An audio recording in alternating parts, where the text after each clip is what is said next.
Bienvenue pour ce cours qui va vous montrer comment il est possible de concevoir un site SharePoint Online. Je me présente, je suis Ludovic et je vais vous accompagner tout au long de ce tuto pour apprendre à concevoir un site SharePoint Online. Pour parler un petit peu de moi, je suis consultant formateur sous les outils collaboratifs de Microsoft.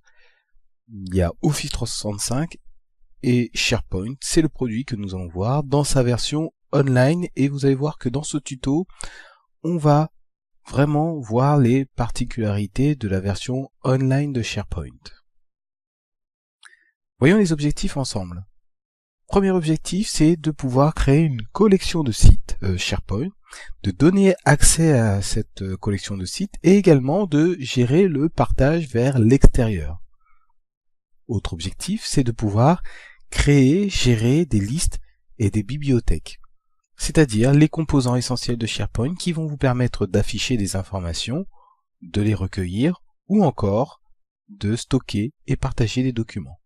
Nous verrons ensuite un composant très utile pour gérer les documents, ce sont les colonnes de liste.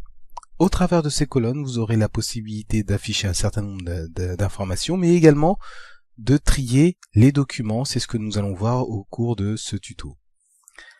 Nous verrons également comment personnaliser les affichages, c'est-à-dire que dans SharePoint, on a la possibilité très facilement, très rapidement, d'afficher un certain nombre de documents en fonction de critères qu'on aura déterminés au préalable.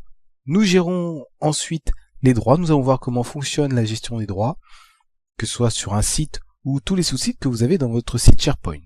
À qui est destiné ce tuto? Tout d'abord aux administrateurs Office 365, puisque vous allez au travers de ce tuto voir comment on crée une collection de sites, c'est-à-dire le point de départ dans SharePoint, comment on attribue des accès à des utilisateurs internes ou externes et également les principales fonctionnalités.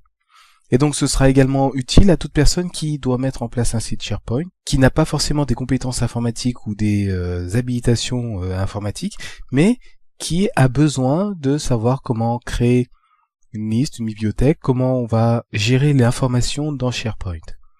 Donc je vous dis à tout de suite pour la suite, pour découvrir l'univers de SharePoint Online.